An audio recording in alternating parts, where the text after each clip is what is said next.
Welcome to A edu. और ए edu के हमारे इस यूट्यूब चैनल में आप सभी का स्वागत है।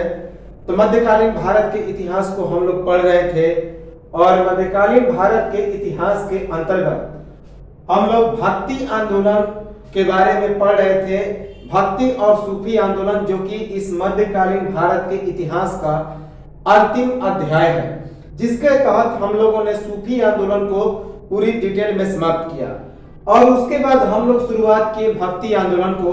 और पिछले वीडियो में भक्ति आंदोलन के परिचय और अलवार संतों के बारे में हम लोगों ने देख लिया। कुछ अलवार संतों को देखा और इस वीडियो में हम लोग उसी अलवार संतों को कंटिन्यू करेंगे और उसके बाद इस नैनार संत को देखेंगे और बहुत ही महत्वपूर्ण भक्ति संत जिनका नाम था आदि गुरु शंकराचार्य, जो कि सबसे प्रथम गुरु माने जाते हैं इस भक्ति आंदोलन के। तो उनके बारे में हम लोग पढ़ेंगे और उनके सिद्धांतों को देखेंगे, उनके द्वारा अपनाए गए सन्यासी तंत्रों को देखेंगे। तो चलिए शुरुआत करते हैं हम लोग भक्ति आंदोलन को और उसके बाद कंटिन्यू करेंगे हम लोग अलवार संतों को।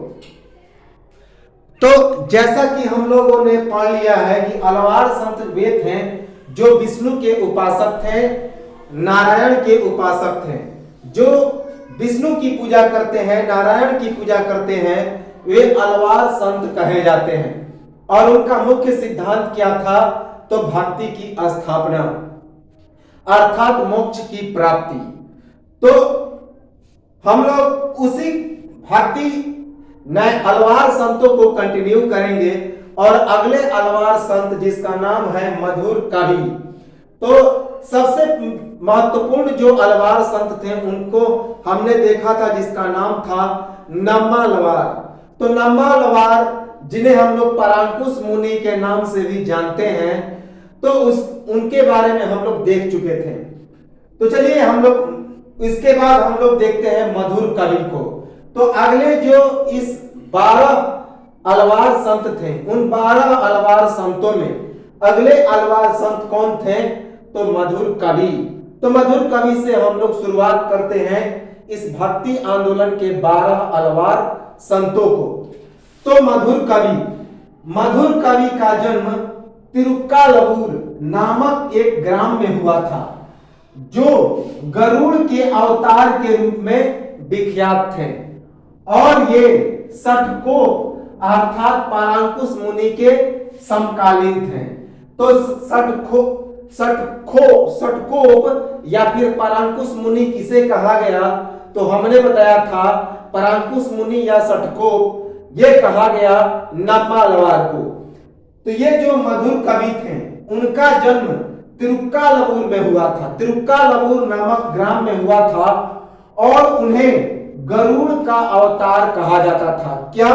गरुड़ का अवतार। गरुड़ एक पक्षी होता है जो कि हम लोग रामायण जैसे महाग्रंथों में इसे देख चुके हैं, गरुड़ पक्षी को।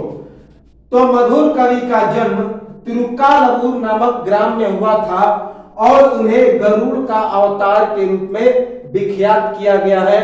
उन्हें गरुड़ का अवतार कहा जाता है। और ये षटकोप या फिर परांकुश मुनि या फिर नम्मालवार के समकालीन थे। कौन? तो मधुर कवि। मधुर कवि का वास्तविक नाम अज्ञात है। मधुर कवि के वास्तविक नाम का पता नहीं है। इन्हें मधुर कवि के नाम से ही जाना जाता है। क्यों? क्योंकि षटकोप अर्थात नम्मालवार के गीतों को मधुर कंठ से गाने के कारण ये मधुर कवि के नाम से विख्यात हैं। तो ये जो मधुर कवि थे, षटकोप अर्थात नम्मालवार अर्थात परांकुश मुनि, उनके गीतों को मधुर कंठ के साथ गाते थे, इसी कारण इनका नाम मधुर कवि पड़ा। तो याद रखेंगे कि मधुर कवि का वास्तविक नाम क्या है? तो वह अज्ञात है। इनके वास्तविक नाम के बारे में जानकारी नहीं है। और ये षटकोप अर्थात नम्मालवार या फिर परांकुश मुनि उनके गीतों को मधुर कंठ से गाते थे और इसी कारण इन्हें मधुर कवि के नाम से जाना जाता है। इसके बाद कुलशेखर। कुलशेखर के बारे में जब हम लोग चेर वंश और चोल वंश के बारे में पढ़ रहे थे तो यह कुलशेखर का नाम हम लोग देख चुके थे। यह एक राजा था जो कि मालाबार तट में काफी प्रसिद्ध था। तो मालाबार तट जो कि केरल का तट है तो वहीं पर यह राजा था कुलशेखर, जो कि बाद में इस भक्ति आंदोलन में काफी हिस्सेदारी लिया और एक संत बना। तो कुलशेखर केरल के राजा जो कि एक चेर शासक था, दृढ़ रक्त का पुत्र था और यह कौस्तुभमणि के अवतार के रूप में प्रसिद्ध था। तथा त्रावणकोर अर्थात मालाबार का राजा नियुक्त हुआ। केरल के त्रावणकोर या फिर मालाबार का राजा नियुक्त हुआ। कौन? तो कुलशेखर। तो हमने बताया था कि कुलशेखर जो था वह केरल के राजा अर्थात चेर शासक दृढ़ रक्त का पुत्र था और यह कौस्तुभमणि के अवतार के रूप में जाना जाता है। कौस्तुभमणि एक ईश्वर का नाम है। तो यह कौस्तुभमणि के अवतार के रूप में प्रसिद्ध हुआ और यह त्रावणकोर अर्थात मालाबार के राजा के रूप में नियुक्त हुआ। याद रखेंगे, केरल के त्रावणकोर या फिर मालाबार तट का यह राजा नियुक्त हुआ। कौन? तो कुलशेखर। भक्ति भाव के कारण कुलशेखर के द्वारा राज्य का त्याग कर दिया गया और श्री रंगनाथ जी का शरण लिया गया और इन्हीं श्री रंगनाथ जी की स्तुति में कुलशेखर के द्वारा मुकुंद माला नामक एक स्रोत की रचना की गई। तो भक्ति भाव के कारण कुलशेखर ने यह अपने आप को ईश्वर की भक्ति में काफी ढाल दिया और इसी भक्ति भाव के कारण कुलशेखर ने राजा का पद त्याग दिया और श्री रंगनाथ जी के शरण में चला गया और श्री रंगनाथ जी की स्तुति में कुलशेखर ने मुकुंद माला नामक एक स्रोत की रचना की, ग्रंथ की रचना की। याद रखेंगे कौन सी पुस्तक? तो मुकुंद माला। तो भक्ति भाव के कारण कुलशेखर के द्वारा राज्य का त्याग कर दिया गया, अपने राज्य का उसने त्याग कर दिया और श्री रंगनाथ जी का उसने शरण ले लिया और इन्हीं श्री रंगनाथ जी की स्तुति में कुलशेखर ने एक महत्वपूर्ण किताब या फिर महत्वपूर्ण स्रोत जिसे मुकुंद माला कहते हैं, तो मुकुंद माला नामक उसने स्रोत की रचना की। किसने? तो कुलशेखर ने। इसके बाद पेरियालवार। तो इसके बाद अगले जो संत थे उनका नाम था पेरियालवार। तो पेरियालवार का दूसरा नाम क्या था? विष्णुचित्त। पेरियालवार का दूसरा नाम था विष्णुचित्त, जिनका जन्म कहां हुआ था? तो श्रीविल्लीपुतूर में। तो श्रीविल्लीपुतूर नामक ग्राम में पेरियालवार अर्थात विष्णुचित्त का जन्म हुआ था। याद रखेंगे कि पेरियालवार का दूसरा नाम था विष्णुचित्त और इनका जन्म श्रीविल्लीपुतूर नामक ग्राम में हुआ था। श्रीविल्लीपुतूर नामक ग्राम में। इसके बाद अगला जो संत थी वह महिला थी। तो अलवार संतों में एकमात्र महिला संत कौन थी? जिसका नाम था अंडाल। इसके बारे में हम लोग पिछले वीडियो में देख चुके थे कि एकमात्र महिला संत कौन थी? तो अंडाल थी। याद रखेंगे। तो एकमात्र महिला संत थी अंडाल। तो एकमात्र अलवार महिला संत जिसका नाम था अंडाल पेरियालवार की सुपोषित कन्या थी, अर्थात उसकी पुत्री थी और उसके पति कौन थे? तो श्री रंगनाथ जी।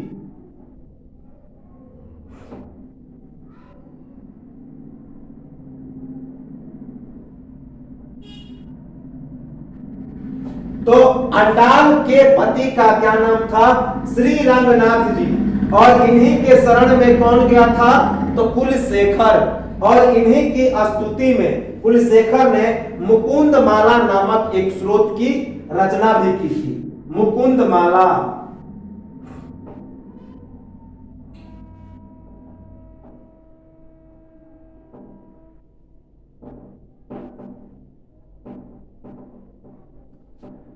तो एकमात्र अलवार महिला संत अंडाल थी जो पेरियालवार की एक सुपोषित कन्या थी, अर्थात उसकी पुत्री थी, और इसके पति का नाम था श्री रंगनाथ। तो उसके पति का नाम अर्थात अंडाल के पति का नाम क्या था?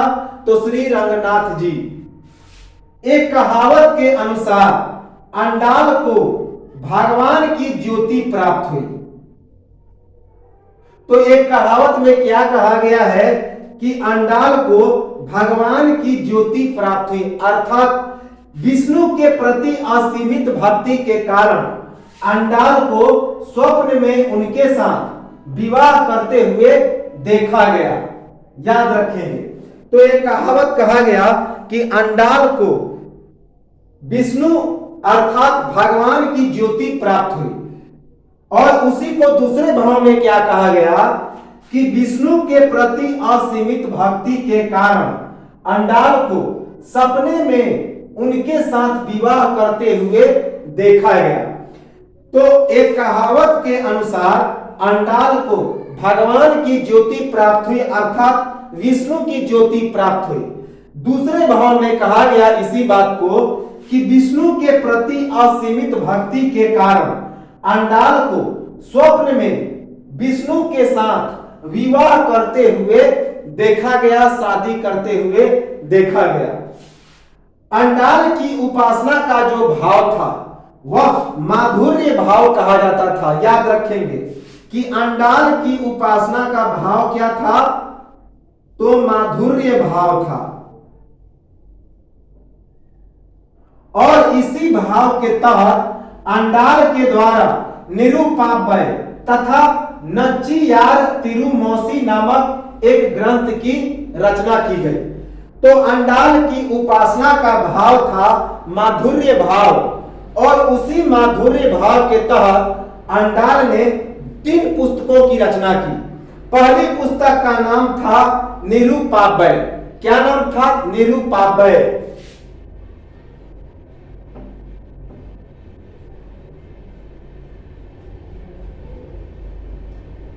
दूसरे पुस्तक का नाम था नच्चियार।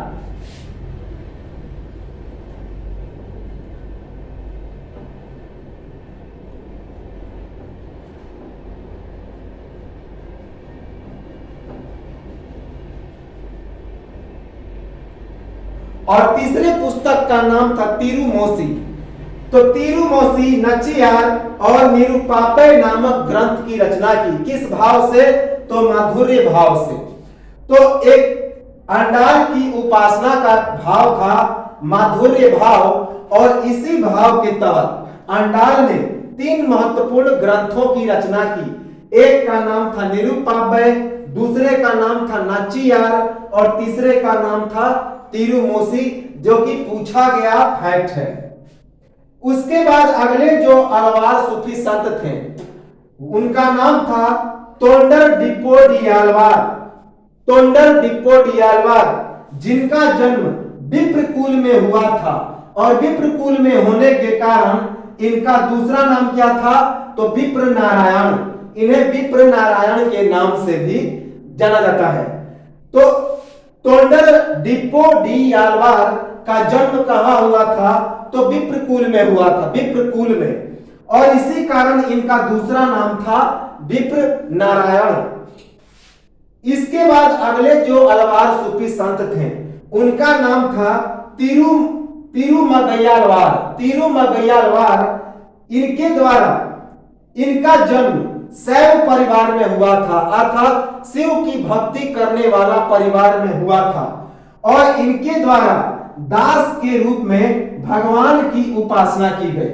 तो ये भगवान के दास के रूप में भगवान की उपासना करते थे, अपने आप को भगवान का दास मानते थे, गुलाम मानते थे, और दास के रूप में ही इन्होंने भगवान की उपासना की, पूजा की।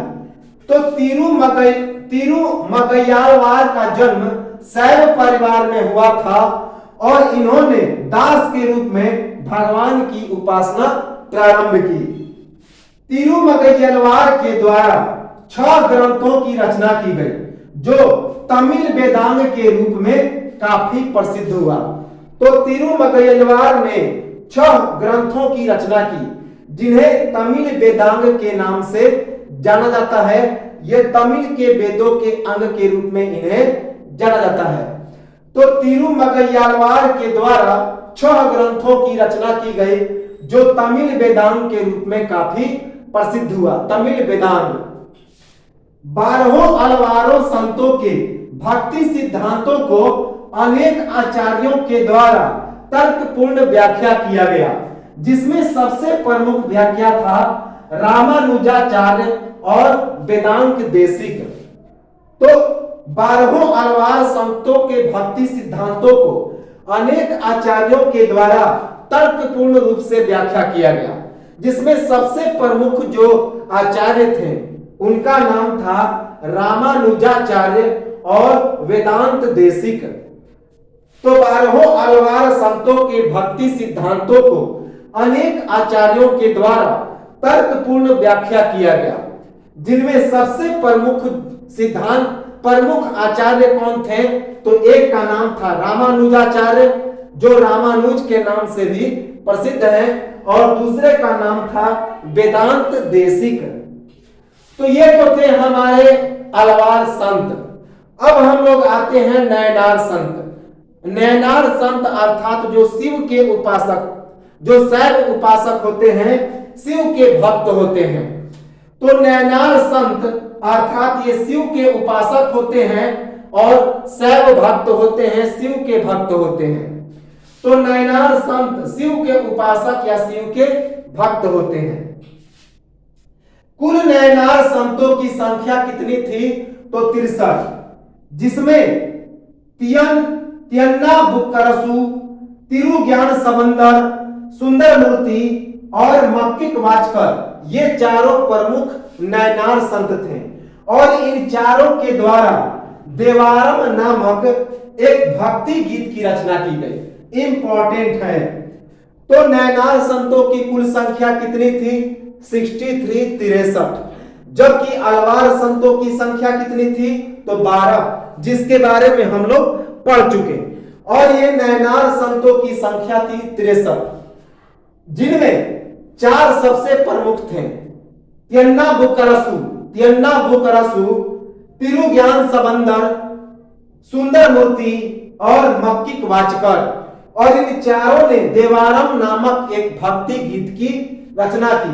देवारम नामक भक्ति गीत। इनका उद्भव दक्षिण भारत के तमिलनाडु में हुआ। तो इन जो नयनार संत थे इनका उद्भव कहां पे हुआ? इनका विकास कहां पे हुआ? तो इनका उद्भव दक्षिण भारत के तमिलनाडु में हुआ। याद रखेंगे। नयनार संतों के चरित्र का वर्णन सेक्किलार नामक भक्त कवि के पेरिये पुराण में वर्णन है तथा इन संतों के जीवन का प्रकाशन शिव भक्त चरितुम नाम से तेलुगु में लिखा गया है।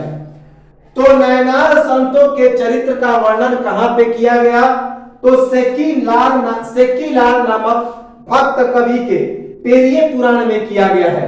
तो पेरिये पुराण की रचना किसने की? तो सेक्किलार ने।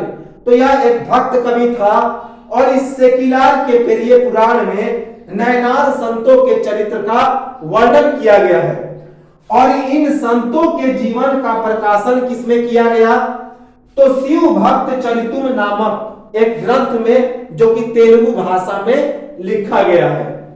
तो नयनार संतों के चरित्र का वर्णन सेक्किलार नामक भक्त कवि के पेरिये पुराण में तथा इन संतों के जीवन का प्रकाशन शिव भक्त चरितुम के नाम से तेलुगु में किया गया है। याद रखेंगे। तो ये तो थे नयनार संत।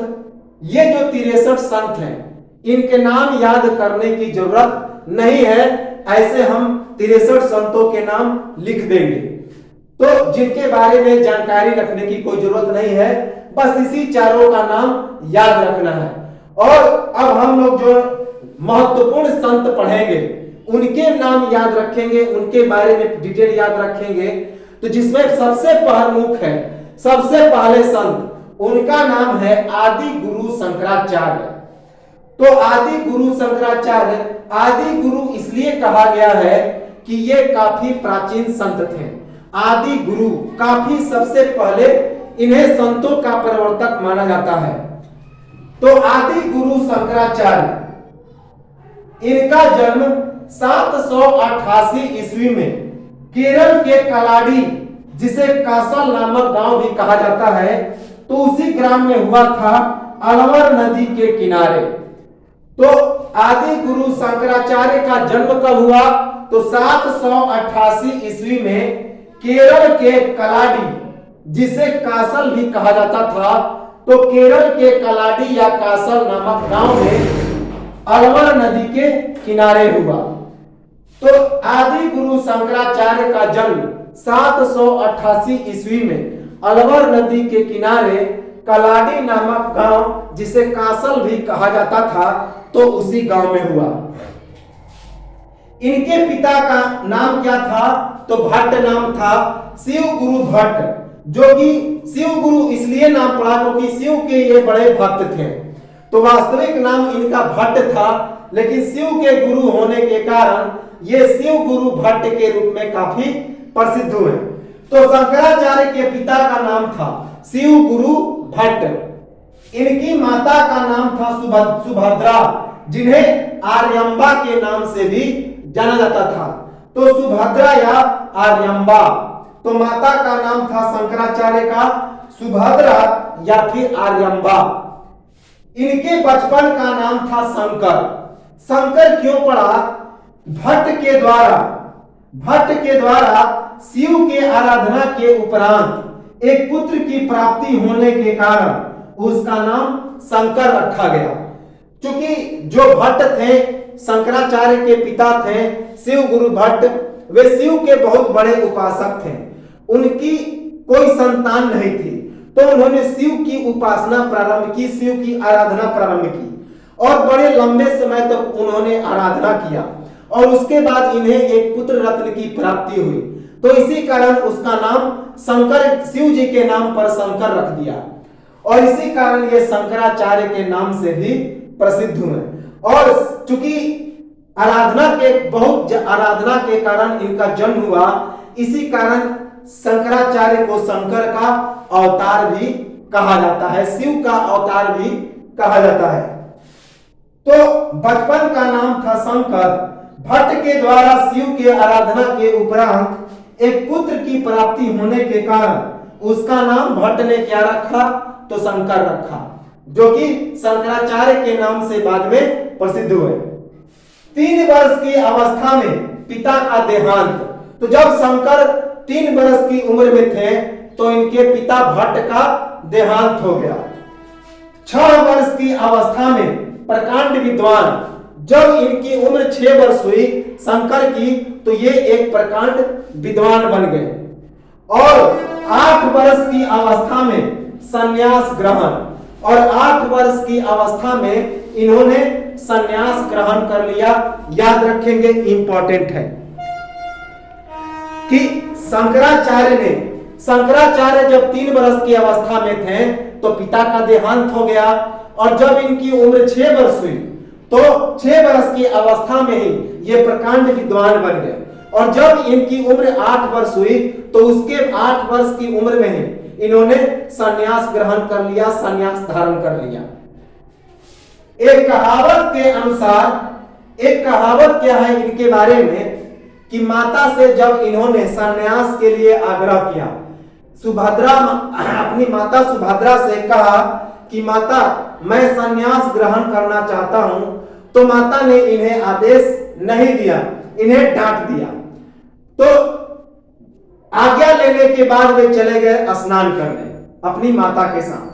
अपनी माता को लेकर तालाब में स्नान करने चले गए, नदी में स्नान करने चले गए, और इनकी माता नदी के किनारे बैठ गए और ये स्नान करने लगे। तभी एक मगरमच्छ इनका पैर पकड़ लिया नहाते वक्त ही शंकराचार्य का पैर पकड़ लिया और ये रोने लगे और उसके बाद अपनी माता से कहें कि माता, यदि आप हमें संन्यास ग्रहण करने की आज्ञा नहीं देंगी तो ये मगरमच्छ मार डालेगा, और जब आप संन्यास ग्रहण करने की आज्ञा दे देंगी तो यह मगरमच्छ हमें छोड़ देगा। तो इसी मौके का फायदा उठाकर माता से उन्होंने आदेश ले लिया, और माता ने इस भय से कि मगरमच्छ इनके अपने पुत्र को खा जाएगा, तो इसी कारण माता ने आदेश दे दिया कि ठीक है, आप तुम संन्यास ग्रहण कर लो, सन्यासी बन जाओ। तो जैसे ही आदेश दिया माता ने, तो मगरमच्छ ने उनका पैर छोड़ दिया। तो यह एक कहावत है शंकराचार्य के बारे में। तो एक कहावत है कि माता सुभद्रा ने शंकराचार्य को संन्यास की आज्ञा नहीं दी। तब एक दिन नदी के किनारे एक मगरमच्छ ने शंकराचार्य जी का पैर पकड़ लिया। तब इस वक्त का फायदा उठाते हुए शंकराचार्य जी ने अपनी मां से कहा, मां,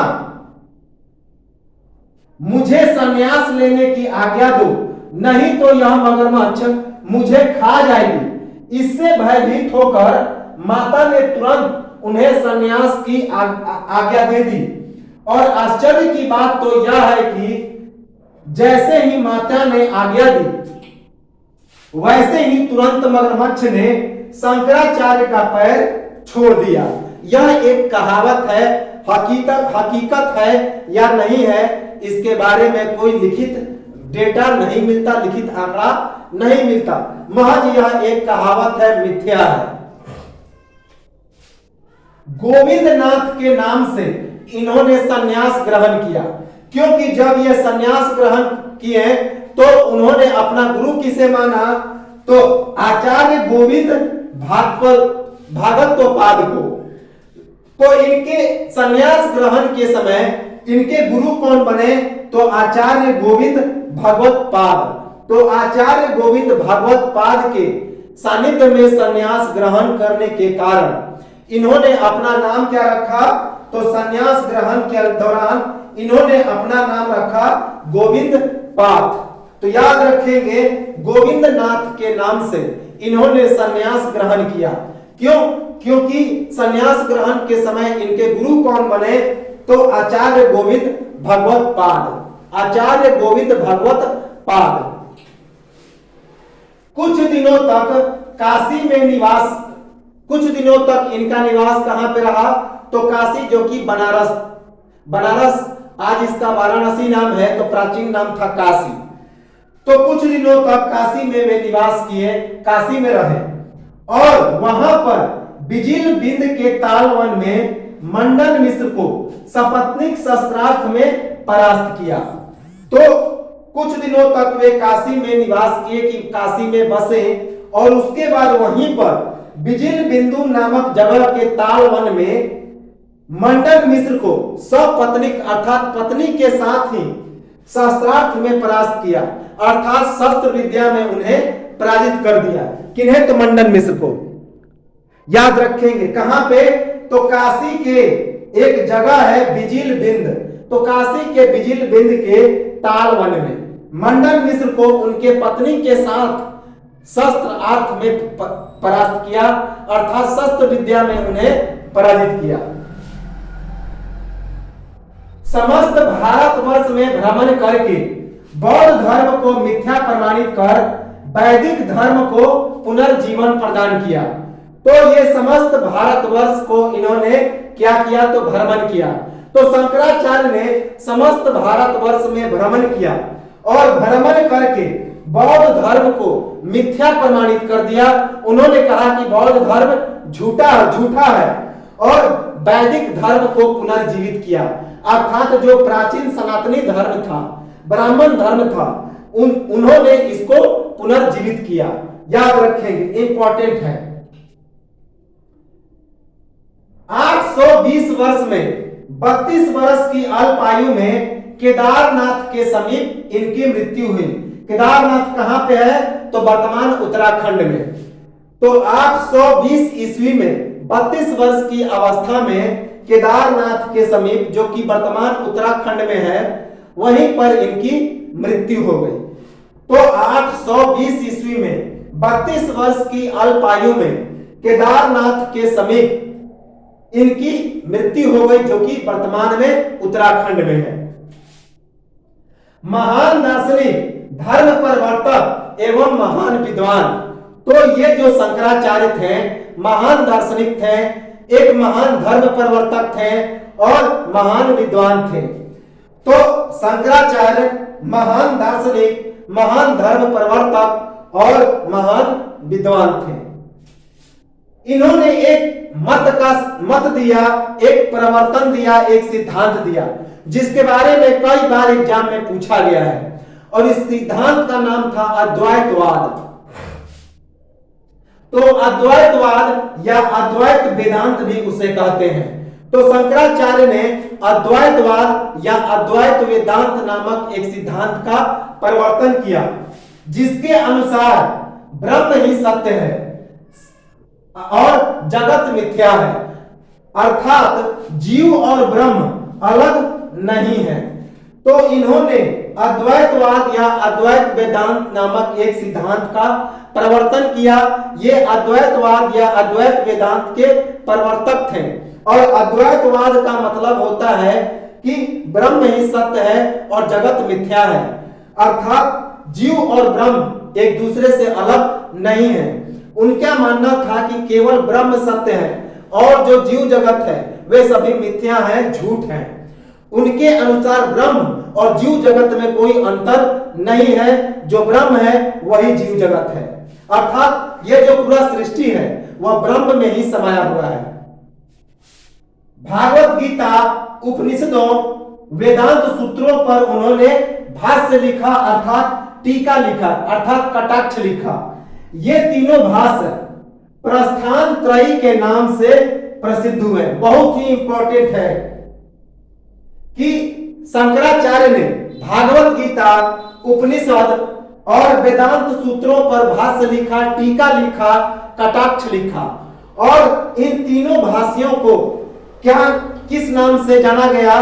तो प्रस्थान त्रयी के नाम से जाना गया। प्रस्थान त्रयी याद रखेंगे। तो भागवत गीता, उपनिषदों, वेदांत सूत्रों पर शंकराचार्य ने भाष्य अर्थात टीका लिखा, जिन्हें प्रस्थान त्रयी के नाम से जाना गया। प्रस्थान त्रयी सांख्य दर्शन के प्रधान कारणवाद और मीमांसा दर्शन के ज्ञान कर्म समुच्चयवाद का खंडन। तो शंकराचार्य ने सांख्य दर्शन के प्रधान कारणवाद और मीमांसा दर्शन के ज्ञान कर्म समुच्चयवाद का खंडन किया। तो शंकराचार्य ने सांख्य दर्शन के प्रधान कारणवाद और मीमांसा दर्शन के ज्ञान कर्म समुच्चयवाद का खंडन किया, याद रखेंगे। शंकराचार्य के बारे में बहुत बार पूछा जाने वाला एक और फैक्ट है कि इन्होंने 4 मठों की स्थापना की, जिन्हें पीठ कहा जाता है। पीठ, पीठ अर्थात मठ। तो भारतवर्ष के चारों कोनों में 4 मठों की इन्होंने स्थापना की। पहला मठ है ज्योतिष पीठ बद्रिकाश्रम।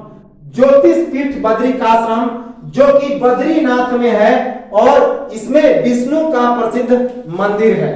तो विष्णु का प्रसिद्ध मंदिर ज्योतिष पीठ बद्रिकाश्रम, जो कि बद्रीनाथ में पड़ता है, और यहाँ पर विष्णु की प्रसिद्ध मूर्ति है।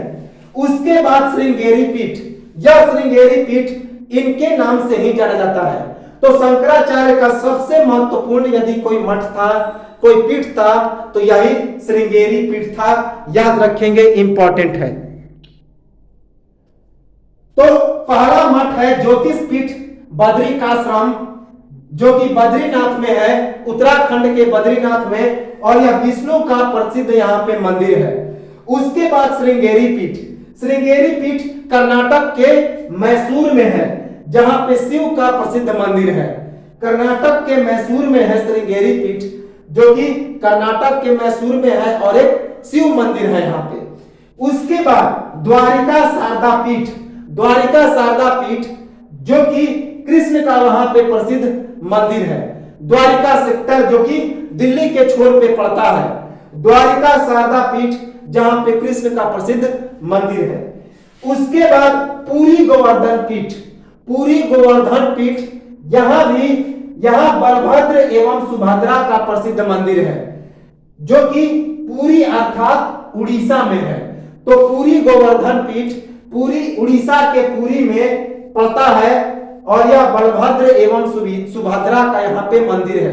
बलभद्र कृष्ण के भाई थे और सुभद्रा कृष्ण की बहन थी।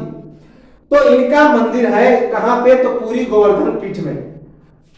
और ये अभी तक बहुत ही प्रसिद्ध हैं और पवित्र हैं एवं इन पर जो आसीन सन्यासी होते हैं वे शंकराचार्य के नाम से ही प्रसिद्ध होते हैं, याद रखेंगे।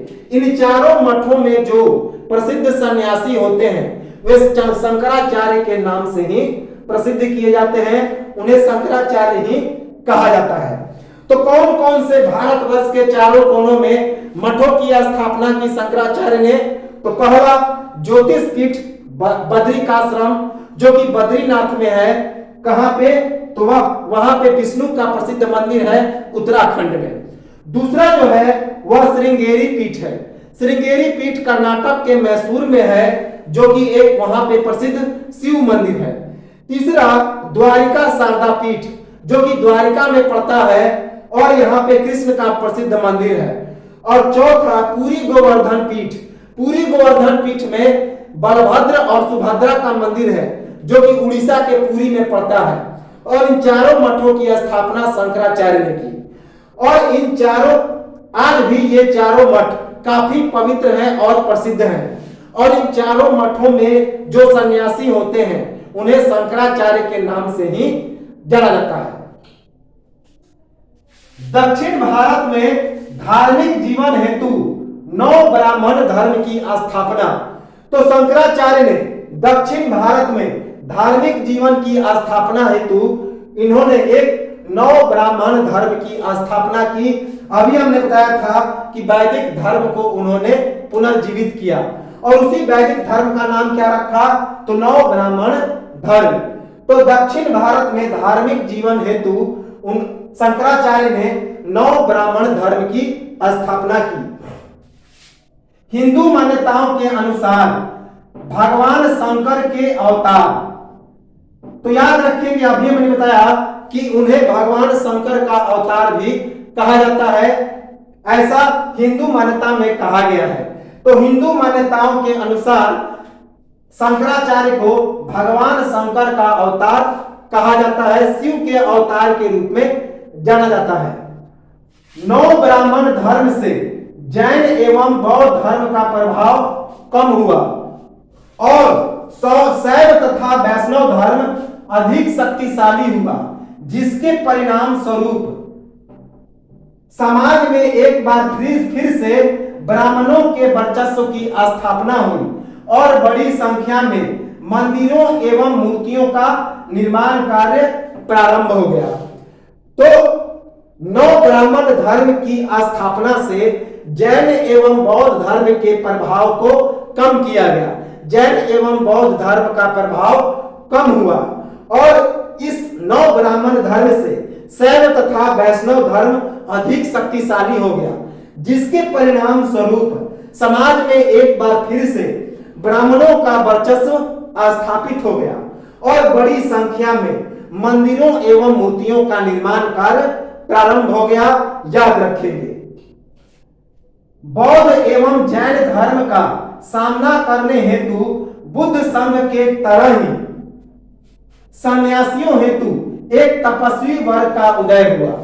तो शंकराचार्य के इस 9 ब्राह्मण धर्म की स्थापना के कारण बौद्ध एवं जैन धर्म का सामना करने के लिए बौद्ध संघ के तरह ही एक सन्यासियों हेतु तपस्वी वर्ग का उदय हुआ। तपस्वी वर्ग का मतलब जो ईश्वर की आराधना, ईश्वर को खुश करने के लिए तपस्या करते थे। याद रखेंगे, किसका उदय हुआ, तो एक तपस्वी वर्ग का उदय हुआ। किसका सामना करने के लिए, तो बौद्ध एवं जैन धर्म का सामना करने के लिए। यह किसकी तरह था, तो बौद्ध संघ की तरह था। जिस प्रकार बौद्ध संघ एक अपना संघ बनाकर क्या करते थे, तो तपस्या करते थे।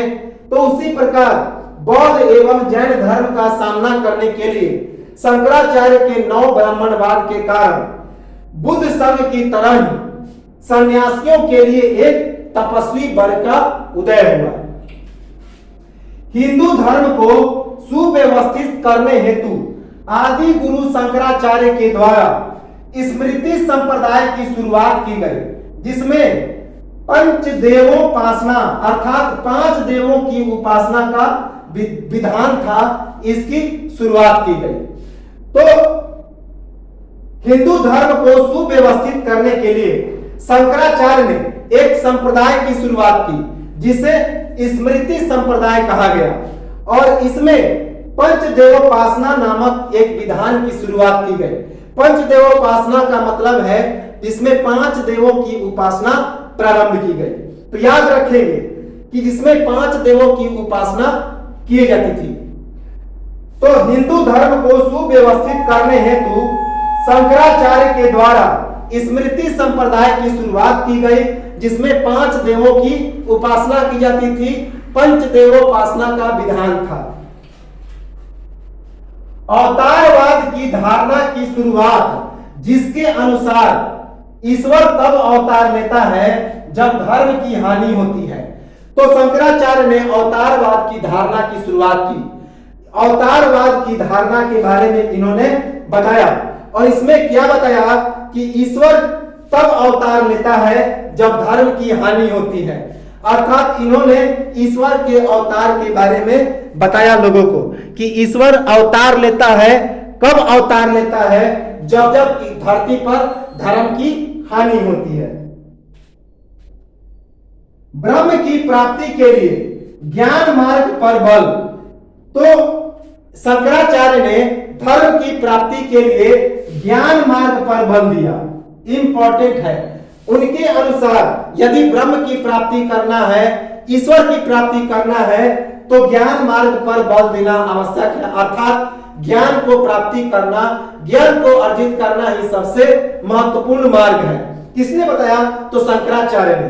तो शंकराचार्य के अनुसार ब्रह्म की प्राप्ति के लिए ज्ञान मार्ग पर बल दिया गया। उन्होंने ज्ञान मार्ग पर बल दिया।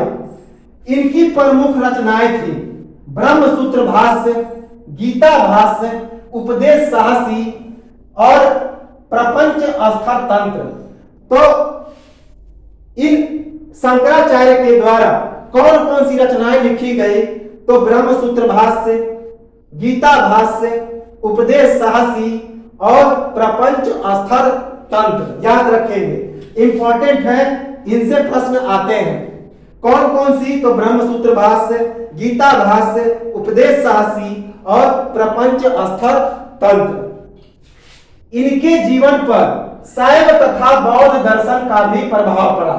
तो शंकराचार्य के जीवन पर शैव तथा बौद्ध दर्शन का भी काफी प्रभाव पड़ा। इन्होंने बौद्ध सिद्धांत और शैव सिद्धांत को भी कुछ हद तक अपनाया था।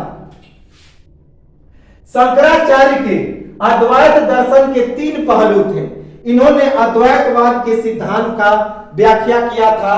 अर्थात इनके अनुसार ब्रह्म ही सत्य है, जगत मिथ्या है। अर्थात ब्रह्म और जीव में कोई अंतर नहीं है। तो इसी अद्वैतवाद के दर्शन के इनके अनुसार 3 पहलू हैं, 3 विचार हैं। कौन कौन? तो पहला है तत्व मीमांसा, दूसरा है ज्ञान मीमांसा और तीसरा है आचार्य दर्शन। अर्थात उनके अनुसार अद्वैतवाद को प्राप्त करने के लिए, ब्रह्म को प्राप्त करने के लिए तत्व मीमांसा अर्थात पूरे सृष्टि का ज्ञान रखना जरूरी है। ज्ञान मीमांसा अर्थात ज्ञान अर्जित करना बहुत जरूरी है। और तीसरा आचार दर्शन, अपने व्यवहार को उचित रखना काफी जरूरी है। तो शंकराचार्य के अद्वैत दर्शन के पहलू कौन कौन से थे? तो तत्व मीमांसा, ज्ञान मीमांसा और आचार मीमांसा। शंकराचार्य के चारों मठों के प्रमुख क्या कहे जाते थे? तो शंकराचार्य के चारों मठों के प्रमुख महंत कहे जाते हैं, जबकि श्रृंगेरी मठ के प्रमुख जगत गुरु कहे जाते हैं। याद रखेंगे कि शंकराचार्य जो 4 मठों की स्थापना किए थे, श्रृंगेरी मठ, उसके बाद ज्योतिषपीठ बद्रिकाश्रम, उसके बाद पुरी गोवर्धन मठ और द्वारिका शारदा पीठ।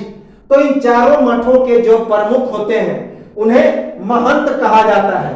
लेकिन श्रृंगेरी पीठ के जो प्रधान होते हैं, महंत होते हैं, उन्हें जगत गुरु कहा जाता है। याद रखेंगे, जगत गुरु।